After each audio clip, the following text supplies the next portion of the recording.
ഇന്നത്തെ എപ്പിസോഡിൽ ആദ്യം തന്നെ കാണിക്കുന്നത് കൺമണി സാഗർ സാറിനെ വിളിക്കുകയാണ്. പക്ഷെ സാഗർ ഫോൺ എടുക്കുന്നില്ല. എന്നാൽ ഈ സമയത്ത് ഹോസ്പിറ്റലിൽ സുജാത ഇങ്ങനെ നിലവിളിച്ചോണ്ട് നിൽക്കുകയാണ്. സാഗർ സുജാതയെ ആശ്വസിപ്പിക്കുകയാണ്. ഈ സമയത്താണ് കൺമണിയുടെ കോൾ സാഗറിന് വരുന്നത്. തുടർന്ന് സാഗർ പിന്നെ സുജാതയുടെ കൺമണിയാണ് വിളിക്കുന്നത്. കൃഷിന്റെ കാര്യം ചോദിക്കുന്നതിന് വേണ്ടിയാണ് വിളിക്കുന്നത്.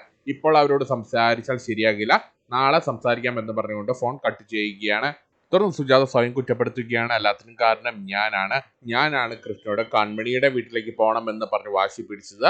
ഞാൻ അങ്ങനെ പറഞ്ഞില്ലായിരുന്നു, കൃഷ്ണ അങ്ങനെയൊന്നും സംഭവിക്കില്ലായിരുന്നു എന്ന് പറയുകയാണ്. എന്നാൽ അത് കേട്ട് സാഗർ പിന്നെ സുജാതയോട്, നീ എന്താണ് സുജാത ഇങ്ങനെയൊക്കെ പറയുന്നത്? നമ്മൾ ഇന്ന് കൺമണിയുടെ വീട്ടിൽ പോയത് കൊണ്ടാണ് വലിയൊരു അപകടത്തിൽ നിന്ന് അവരെ രക്ഷപ്പെടുത്തിയതെന്ന് പറയുകയാണ്. കൃഷ്ണന് സാരമായ പരിക്കാണ് സംഭവിച്ചത്, കുറച്ച് ചോര പോയി എന്നല്ലാതെ മറ്റു പ്രശ്നങ്ങളൊന്നും കൃഷ്ണനില്ല. ഒരു പക്ഷെ നമ്മളിന്ന് കൺമണിയുടെ വീട്ടിൽ പോയില്ലായിരുന്നുവെങ്കിൽ ആ ഗുണ്ടകൾ അവരുടെ വീട്ടിൽ ആരെയെങ്കിലും കൊന്നുകളയുമായിരുന്നു എന്ന് പറയുകയാണ്. അവരെ ഇന്ന് രക്ഷപ്പെടുത്തിയത് നമ്മുടെ മകൻ കൃഷാണ്. തുറന്നു കാണിക്കുന്ന വീണ്ടും കൺമണിയാണ്. വീണ്ടും കൺമണി സാഗറിനെ വിളിക്കുകയാണ്. പക്ഷെ സാഗർ കോൾ എടുക്കുന്നില്ല. അങ്ങനെ കൺമണി ആകെ ടെൻഷൻ അടിച്ച് നിൽക്കുകയാണ്. തുടർന്ന് ശ്രീനി വന്ന് കൺമണി ആശ്വസിപ്പിക്കുകയാണ്. തുറന്ന ശ്രീനി പിന്നെ കൺമണിയോട്, നീ വിഷമിക്കണ്ട മോളെ, കൃഷ്ണനൊന്നും പറ്റിയിട്ടുണ്ടാകില്ല എന്ന് പറയുകയാണ്. എന്നാൽ ഈ സമയത്ത് അങ്ങോട്ടേക്ക് ഗോകുല് വരികയാണ്. ഗോകുലാകെ വിഷമിച്ചുകൊണ്ടാണ് വരുന്നത്. ഗോകുല് പിന്നെ അച്ഛനോട് മനോജിന്റെ കാര്യം ചോദിക്കുകയാണ്. എൻ്റെ അച്ഛനെ പോലീസുകാർ ഇടിച്ച് പഞ്ചറാക്കുമോ എന്നൊക്കെ ചോദിക്കുമ്പോൾ ശ്രീനി, അതൊക്കെ സിനിമയിലാടാ, നീ അതൊന്നും ഓർത്ത് വിഷമിക്കേണ്ട, നിന്റെ അച്ഛനൊന്നും സംഭവിക്കില്ല എന്ന് പറയുകയാണ്. എനിക്കറിയാം എന്താ ചെയ്യേണ്ടതെന്ന്, എനിക്കറിയാം. നാളെ ഒന്ന് നേരം വെളുത്തോട്ടെ, നീ ഒരു കാര്യം ചെയ്യും, നീ പോയിട്ട് നിന്റെ അമ്മയെ സമാധാനിപ്പിക്കുക എന്ന് പറഞ്ഞുകൊണ്ട് ഗോകുലിനെ അമ്മയുടെ അടുത്തേക്ക് ചെല്ലുകയാണ്. എന്നാൽ ഈ സമയത്ത് ഗോകുലിനെ കൈ പിടിച്ചുകൊണ്ട് അങ്ങോട്ടേക്ക് ധനലക്ഷ്മി വരികയാണ്. തുടർന്ന് ധനലക്ഷ്മി പിന്നെ അച്ഛനോട്, അച്ഛൻ എൻ്റെ മകനോട് എന്താണ് പറഞ്ഞതെന്ന് ചോദിക്കുകയാണ്. എന്നെ ആശ്വസിപ്പിക്കാനാണോ ഗോകുലിനെ എൻ്റെ അടുത്തേക്ക് വിട്ടതെന്ന് ചോദിക്കുകയാണ്. ഞാൻ ഇത്രയും നാൾ കഷ്ടപ്പെട്ടുണ്ടാക്കിയ സ്വർണമാണ് ആ ഗുണ്ടകൾക്ക് നിങ്ങൾ കൊടുത്തത്, എനിക്കെന്റെ സ്വർണം ഇപ്പോൾ കിട്ടണം എന്ന് പറയുകയാണ്. എന്നാൽ അത് കേട്ട് ശ്രീനി ഒന്ന് ഞെട്ടി നിൽക്കുകയാണ്. തുടർന്ന് ശ്രീനി പിന്നെ ധനലക്ഷ്മിയോട്, സത്യത്തിൽ നിന്റെ ഇപ്പോഴത്തെ പ്രശ്നം എന്താണെന്ന് ചോദിക്കുകയാണ്. സ്വർണമാണോ പ്രശ്നം അതോ മനോജാണോ പ്രശ്നം എന്ന് ചോദിക്കുകയാണ്. തുടർന്ന് ധനലക്ഷ്മി, രണ്ടും എന്റെ പ്രശ്നം തന്നെയാണെന്ന് പറയുകയാണ്. പോയത് എനിക്ക് മാത്രമാണല്ലോ, നിങ്ങൾക്കൊന്നും നഷ്ടപ്പെട്ടിട്ടില്ലല്ലോ എന്ന് ചോദിക്കുകയാണ്. എന്നാൽ അത് കേട്ട് കൺമണി, ചേച്ചി എന്താണ് അങ്ങനെയൊക്കെ പറയുന്നതെന്ന് ചോദിക്കുകയാണ്. തുടർന്ന് ധനലക്ഷ്മി പിന്നെ കൺമണിയോട്, നീ കൃഷ്ണ കല്യാണമൊന്നും കഴിച്ചിട്ടില്ലല്ലോ, അതുകൊണ്ട് കൃഷ്ണ എന്ത് സംഭവിച്ചാലും നിനക്കത് പ്രശ്നമുള്ള കാര്യമല്ല എന്ന് പറയുകയാണ് ധനലക്ഷ്മി. എന്നാൽ ധനലക്ഷ്മിയുടെ ആ മറുപടി ശ്രീനിക്കും കൺമണിക്കും ഒട്ടും തന്നെ ഇഷ്ടപ്പെടുന്നില്ല. തുടർന്ന് അങ്ങോട്ടേക്ക് അമ്മായി വരികയാണ്. ധനലക്ഷ്മിയുടെ ചൊറിയുന്ന വർത്താനം കേട്ട് അമ്മായിക്ക് ദേഷ്യം വരികയാണ്. ഈ ഒരു അവസരത്തിൽ നമ്മൾ വീട്ടുകാരെ അങ്ങോട്ടും ഇങ്ങോട്ടും വഴക്കടിക്കുന്നത് നാണക്കേടാണെന്ന് പറയുകയാണ്. ഇനി ആരും ഒന്നും പറയണ്ട, എല്ലാവരും കയറിപ്പോകാൻ പറയുകയാണ് അമ്മായി. തുടർന്ന് കാണിക്കുന്ന വീണ്ടും സാഗർ സുജാതയുമാണ്. രണ്ടുപേരും ഐസിന്റെ പുറത്ത് ഇങ്ങനെ കാത്തിരിക്കുകയാണ്. കൃഷ്ണന് എന്താണ് സംഭവിച്ചത്, എന്താണ് കൃഷ്ണനെ കുറിച്ച് ഒന്നും പറയാതെ ഇത് ചിന്തിച്ചുകൊണ്ടിരിക്കുകയാണ് രണ്ടുപേരും. എന്നാൽ ഈ സമയത്ത് ഐസിയുവിന്റെ പുറത്തേക്ക് ഡോക്ടർ വരികയാണ്. തുടർന്ന് സാഗർ പിന്നെ ആ ഡോക്ടറോട് കൃഷ്ണന്റെ കാര്യം ചോദിക്കുകയാണ്. തുടർന്ന് ഡോക്ടർ പിന്നെ സാഗറിനോട് സുജാതയോട്, നിങ്ങൾ കൃഷ്ണന്റെ അച്ഛനും അമ്മയുമാണല്ലേ, നിങ്ങൾ പേടിക്കേണ്ട കാര്യമൊന്നുമില്ല, കൃഷ്ണന് ചെറിയൊരു മുറിവ് മാത്രമാണ് ഉള്ളത്. കൃഷ്ണന്റെ മുറിവ് ഗൗരവമുള്ളതല്ല, പക്ഷെ മറ്റൊരു പ്രശ്നമുണ്ട്, കൃഷ്ണന്റെ രക്തം നിൽക്കുന്നില്ല എന്ന് പറയുകയാണ്. ബ്ലഡ് ക്ലോട്ട് ആകുന്നില്ല. കൃഷ്ണന് ഇതുപോലെ പ്രീവിയസ് ഹിസ്റ്ററി വലുതുമുണ്ടോ എന്ന് ചോദിക്കുകയാണ്. ബ്ലഡ് ക്ലോട്ട് ആകാത്ത എന്തെങ്കിലും അനുഭവം കൃഷ്ണന് മുമ്പേ ഉണ്ടായിരുന്നു എന്ന് ചോദിക്കുകയാണ്. എന്നാൽ അത് കേട്ട് സാഗർ സുജാതിയൊക്കെ ഒന്ന് പേടിച്ചു നിൽക്കുകയാണ്. തുടർന്ന് സാഗർ, അങ്ങനെയൊന്നും ഉണ്ടായിട്ടില്ല എന്ന് പറയുക. എന്താണ് ഡോക്ടർ അങ്ങനെ ചോദിച്ചതെന്ന് ചോദിക്കുകയാണ് സാഗർ. എന്നാൽ അത് കേട്ട് ഡോക്ടറെ, ഞാൻ എന്റെ സംശയം കൊണ്ട് ചോദിച്ചതാണ് എന്ന് പറഞ്ഞുകൊണ്ട് ഡോക്ടർ അവിടുന്ന് പോവുകയാണ്. തുടർന്ന് സുജാത പിന്നെ സാഗറിനോട് പേടിച്ചുകൊണ്ടാണ് ചോദിക്കുന്നത്, എന്താണ് ഡോക്ടർ അങ്ങനെ പറഞ്ഞത്, എന്താണ് കൃഷ്ണന് സംഭവിച്ചതെന്ന് ചോദിക്കുകയാണ്. എന്നാൽ അത് കേട്ട് സാഗർ ആ ഗൗരവത്തിൽ നിൽക്കുകയാണ്. എനിക്കറിയില്ല സുജാതെ, നീ ഒന്ന് വിഷമിക്കാതെ നിൽക്ക്, കൃഷ്ണന്റെ മുറിവ് ഗൗരവമുള്ളതല്ല എന്ന് ഡോക്ടർ പറഞ്ഞതല്ലേ, നീ ഒന്ന് സങ്കടപ്പെടാതെ നിൽക്കാൻ പറയുകയാണ്. തുറന്ന് കാണിക്കുന്നത് മാനസിയാണ്. മാനസിയെ ഒരു ചാക്കിൽ കെട്ടി ഒരു പാർക്കിൽ കൊണ്ടിട്ടിരിക്കുകയാണ് വരുണ്ട ഗുണ്ടകൾ. എന്നാൽ രാവിലെ ജോഗിങ് ചെയ്യുന്ന കുറച്ച് നാട്ടുകാരെ ഒരു ചാക്ക അനങ്ങുന്നത് ശ്രദ്ധിക്കുകയാണ്. തുടർന്ന് അവരെല്ലാവരും ചേർന്ന് ആ ചാക്ക അഴിച്ചു നോക്കുകയാണ്. എന്നാൽ ചാക്ക അഴിച്ചു നോക്കിയ നാട്ടുകാരൊന്ന് ഞെട്ടി നിൽക്കുകയാണ്. കുപ്പിക്കുള്ളിൽ നിന്ന് ഭൂതം വരുന്ന പോലെ ചാക്കിൽ നിന്ന് മാനസ പുറത്തേക്ക് വരികയാണ്. കോളടിച്ചു, ചാക്കിലെ ഭൂതം നമുക്ക് ഇനി വല്ല സമ്മാനങ്ങളൊക്കെ തരുമോ എന്ന് ഇങ്ങനെ സന്തോഷിച്ചു നിൽക്കുകയാണ് നാട്ടുകാര്. തുടർന്ന് നാട്ടുകാർ പിന്നെ പരസ്പരം, അയ്യോ നമുക്ക് എന്തായാലും ഈ കാര്യം പോലീസിനെ അറിയിക്കണം എന്ന് പറയുകയാണ്. എന്നാൽ അത് കേട്ട് മാനസി ഒന്ന് പേടിക്കുകയാണ്. പണി പാളിയല്ലോ, പോലീസ് എങ്ങാനും വന്നാൽ എനിക്കായിരിക്കും പണി കിട്ടുന്നത്. ഇത് ചിന്തിച്ചുകൊണ്ട് മാനസ പ്ലാൻ ബി നടത്തുകയാണ്. മാനസ ചാടി എഴുന്നിട്ട്, നിങ്ങളെല്ലാവരും ഞെട്ടിയല്ലേ, നിങ്ങളെല്ലാവരും പേടിച്ചു അല്ലേ, ഇത് ഞങ്ങളുടെ ചാനലിന്റെ ഒരു പ്രോഗ്രാമാണ്, ഒരു പ്രാങ്ക് ആണെന്ന് പറയുകയാണ്. ഇതും പറഞ്ഞുകൊണ്ട് എല്ലാവരോടും ആ ക്യാമറയിലേക്ക് നോക്കാൻ എന്ന് പറഞ്ഞുകൊണ്ട് ആ കാറിന്റെ ഉള്ളിലേക്ക് ചൂണ്ടിക്കാണിക്കുകയാണ്. ഏതോരത്തിന്റെ കാറാണ്. ആ കാറിന്റെ അകത്തേക്ക് നോക്കി കൈ വീശി ഹായ് പറയാൻ ആവശ്യപ്പെടുകയാണ് മാനസ. ഇതും പറഞ്ഞുകൊണ്ട് മാനസ അവിടെ നിന്ന് കടന്നു കളയുകയാണ്.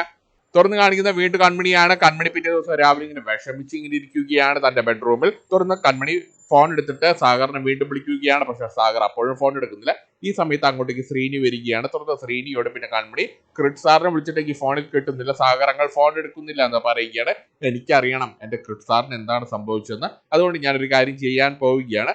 ഞാൻ സാറിനെ അന്വേഷിച്ച് ഹോസ്പിറ്റലിലേക്ക് പോവുകയാണ് എന്ന് പറഞ്ഞുകൊണ്ട് കൺമണി അവിടുന്ന് പോകാൻ ഒരുങ്ങുമ്പോൾ ശ്രീനി കൺമണിയെ തടയുകയാണ്.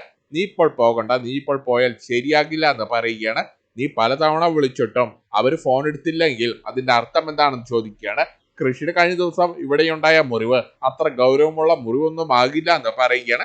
മിക്കവാറും ഇന്നലെ തന്നെ ഹോസ്പിറ്റലിൽ നിന്ന് സ്റ്റിച്ചിട്ട് അവര് വീട്ടിലേക്ക് പോയിട്ടുണ്ടാകും. എന്നിട്ടും അവർ ഫോൺ എടുക്കുന്നില്ലെങ്കിൽ അതിന്റെ അർത്ഥം എന്താണെന്ന് ചോദിക്കുകയാണ്. അവർക്ക് നമ്മളോട് എന്തോ ഒരു നീരസമുണ്ടെന്ന് പറയുകയാണ്. അവരുടെ മകൻ കൃഷിന്റെ ഈ അവസ്ഥയ്ക്ക് കാരണം നമ്മളാണല്ലോ. മനോജിനെ പോലീസ് അറസ്റ്റ് ചെയ്തിരിക്കുകയാണ്. അത് ഉൾക്കൊള്ളാൻ അവർക്ക് സാധിക്കുന്നില്ല. അതിന്റെ ഒരു നീരസം അവർക്കുണ്ടാകും. അതുകൊണ്ടാണ് നീ എത്ര വിളിച്ചിട്ടും അവർ ഫോൺ എടുക്കാത്തെന്ന് പറയുകയാണെന്നാൽ അത് കേട്ട് കൺമണിക്ക് ആകെ വിഷമമാവുകയാണ്. തുടർന്ന് കൺമണി പിന്നെ അച്ഛനോട് ഇല്ല അച്ഛ, എന്റെ ക്രിഡ് സാറിന് അങ്ങനെയൊരു തോന്നൽ ഉണ്ടാകില്ല എന്ന് പറയുകയാണ്. തുടർന്ന് ശ്രീനി പിന്നെ കൺമണിയോട് എങ്കിൽ പിന്നെ എന്തുകൊണ്ടാണ് സാഗർ ഫോൺ എടുക്കാത്തതെന്ന് കൺമണിയോട് ചോദിക്കുകയാണ്. എന്നാൽ ആ ചോദ്യത്തിന് മറുപടി പറയാൻ കൺമണിക്കും സാധിക്കുന്നില്ല. തുടർന്ന് കൺമണി പിന്നെ അച്ഛനോട് അച്ഛൻ പറഞ്ഞതാണ് ശരിയെങ്കിൽ ക്രിഡ് സാർ ഇപ്പോൾ വീട്ടിലുണ്ടാകുമല്ലേ എന്ന് ചോദിക്കുകയാണ്. അങ്ങനെയാണെങ്കിൽ ഞാൻ വീട്ടിലേക്ക് വിളിച്ച കാര്യം തിരക്കാമെന്ന് പറയുകയാണെന്നാൽ അത് കേട്ട് ശ്രീനി വീണ്ടും കൺമണിയെ തടയുകയാണ്. അയ്യോ മോളെ, അതൊന്നും വേണ്ട, അവരുടെ മനസ്സൊന്ന് ശാന്തമാകട്ടെ എന്നിട്ടാക്കാം എന്ന് പറഞ്ഞുകൊണ്ട് ശ്രീനി അവിടുന്ന് പോവുകയാണ്. എന്നാൽ അച്ഛൻ പറഞ്ഞ കാര്യങ്ങളും കൂടി കേട്ടതോടുകൂടി കൺമണിയാകെ വിഷമിച്ച് ഇങ്ങനെ നിൽക്കുകയാണ്. തുറന്ന് കാണിക്കുന്ന മാനസിയുടെ വീടാണ്. മാനസ കഴിഞ്ഞ ദിവസം രാത്രി എവിടെ പോയി എന്നറിയാതെ മാനസിയുടെ വീട്ടിൽ അച്ഛനും അമ്മയാകെ വിഷമിച്ച് ഇങ്ങനെ നിൽക്കുകയാണ്. ജയമോഹന്റെ അടുത്ത് ഹേമ എന്താണ് ഇങ്ങനെ ഇരിക്കുന്നത്, നമുക്കൊരു കാര്യം ചെയ്യാം, പോലീസിൽ പരാതി കൊടുത്താലോ എന്ന് ചോദിക്കുമ്പോൾ ജയമോഹൻ പോലീസിൽ പരാതി കൊടുത്താൽ നിന്റെ മകളായിരിക്കും ആദ്യം കുടുങ്ങാൻ പോകുന്നത്, അതുകൊണ്ട് പോലീസിൽ പരാതി കൊടുക്കുന്ന കാര്യം നീ ചിന്തിക്കേ വേണ്ട എന്ന് പറയുകയാണ്. എന്നാൽ ഈ സമയത്ത് അങ്ങോട്ടേക്ക് തല താഴ്ത്തിക്കൊണ്ട് മാനസ വരികയാണ്. തുറന്ന മാനസിങ്ങനെ അച്ഛനെയും അമ്മയും നോക്കാതെ വേഗം തന്നെ കയറി പോവുകയാണ് അകത്തേക്ക്. അവരെന്തെങ്കിലും ചോദിച്ചാൽ മറുപടിയില്ല, അതുകൊണ്ടാണ് കയറി പോകാൻ നോക്കുന്നത്. ഈ സമയത്ത് ഹേമ മാനസിയെ വിളിക്കുകയാണ്. തുറന്ന മാനസിയോട് നീ കഴിഞ്ഞ ദിവസം രാത്രി എവിടെയായിരുന്നു എന്ന് ചോദിക്കുകയാണ്. തുറന്ന മാനസ ഒരു കള്ളം പറയുകയാണ്. ഞാൻ കൺമണിയുടെ വീട്ടിൽ ആ ഫംഗ്ഷൻ കഴിഞ്ഞ പകുതിക്ക് വെച്ച് ഇറങ്ങിപ്പോയി, അതിനുശേഷം ഞാൻ എൻ്റെ കൂട്ടുകാരിയുടെ വീട്ടിലേക്ക് പോയിരിക്കുകയായിരുന്നു എന്ന് പറയുകയാണ്. നല്ലത് കേട്ട് ഹാമിക്ക് നല്ല ദേഷ്യം വന്നിട്ട് എങ്കിൽ പിന്നെ നീ എന്തുകൊണ്ട് ഞങ്ങൾ ആ കാര്യം വിളിച്ച് പറഞ്ഞില്ല എന്ന് ചോദിക്കുകയാണ്. എന്നാൽ അത് കേട്ട് മാനസ അയ്യോ അമ്മേ, എൻ്റെ ഫോൺ കാണാതെ പോയി എന്ന് പറയുകയാണ്. മിക്കവാറും എൻ്റെ ഫോൺ കൺമണിയുടെ വീട്ടിലുണ്ടായിരിക്കുമെന്ന് പറയുകയാണ്. അമ്മ എന്നെ ഇങ്ങനെ ചോദ്യം ചെയ്യാതെ എനിക്ക് കഴിക്കാൻ എന്തെങ്കിലും എടുത്തു തരാൻ പറയുകയാണ്. ഇന്നലെ രാത്രി മുതൽ ഞാൻ ഒന്നും കഴിച്ചിട്ടില്ല എന്ന് പറയുകയാണ്. തുറന്ന് ജയമോഹൻ മാനസ പറയുന്നതെല്ലാം പച്ചക്കള്ളമാണെന്ന് ജയമോഹന് മനസ്സിലായിരിക്കുകയാണ്. തുറന്ന് ജയമോഹൻ പിന്നെ ഹാമിയോട് നീ ഒരു കാര്യം ചെയ്യാം, നീ അവൾക്ക് വയറ് നിറച്ച് എന്തെങ്കിലും കഴിക്കാൻ കൊടുക്കുക എന്ന് പറഞ്ഞുകൊണ്ട് ഹാമിയെ അടുക്കളയിലേക്ക് വിടുകയാണ്. തുറന്ന് ജയമോഹൻ വന്നിട്ട് മാനസിയോട് സത്യം പറയാമോളെ, നീ ഇന്നലെ രാത്രി എവിടെയായിരുന്നു എന്ന് ചോദിക്കുകയാണ്. ഞങ്ങൾ ഇന്നലെ രാത്രി നടന്ന കാര്യത്തെക്കുറിച്ച് എല്ലാം ഞങ്ങളെല്ലാവരും അറിഞ്ഞു, അവിടെ നടന്ന പ്രശ്നത്തെക്കുറിച്ച് ഞങ്ങളെല്ലാവരും അറിഞ്ഞു എന്ന് പറയുകയാണ്. എന്നാൽ അത് കേട്ട് മാനസിയാകെ പേടിച്ചു നിൽക്കുകയാണ്. ഈശ്വര, ഇവരിത് എന്തിനെ കുറിച്ചാണ് സംസാരിക്കുന്നത്, കഴിഞ്ഞ ദിവസം രാത്രി എന്താണ് സംഭവിച്ചതെന്ന് എനിക്ക് പോലും അറിയില്ല എന്നിങ്ങനെ മനസ്സിൽ ചിന്തിച്ച് നിൽക്കുകയാണ്. തുറന്ന് മാനസ അങ്ങോട്ട് വെറുതെ ഒന്ന് എറിഞ്ഞു നോക്കുകയാണ്. അവിടുത്തെ കാര്യങ്ങളൊക്കെ നിങ്ങൾ എങ്ങനെയാണ് അറിഞ്ഞെന്ന് ചോദിക്കുകയാണ്. തുറന്ന് ഹേമയാണ് അതിന് മറുപടി പറയുന്നത്. അത് അങ്ങാടിപ്പാട്ടാണ്, നാട്ടിലുള്ള എല്ലാവരും അത് അറിഞ്ഞിരിക്കുകയാണെന്ന് പറയുകയാണ്. കഴിഞ്ഞ ദിവസത്തെ ചടങ്ങ് മുടങ്ങിപ്പോയത് എല്ലാവരും അറിഞ്ഞിരിക്കുകയാണെന്ന് പറയുകയാണ്. എന്നാൽ അത് കേട്ട് മാനസിക്ക് സന്തോഷമാവുകയാണ്. പക്ഷെ ഇത് എങ്ങനെ സംഭവിച്ചു എന്ന് ഇങ്ങനെ ചിന്തിച്ച് നിൽക്കുകയാണ് മാനസ. തുടർന്ന് ജയമോഹനും ഹേമയും കൺമണി ഇങ്ങനെ കുറ്റപ്പെടുത്തിക്കൊണ്ട് നിൽക്കുകയാണ്.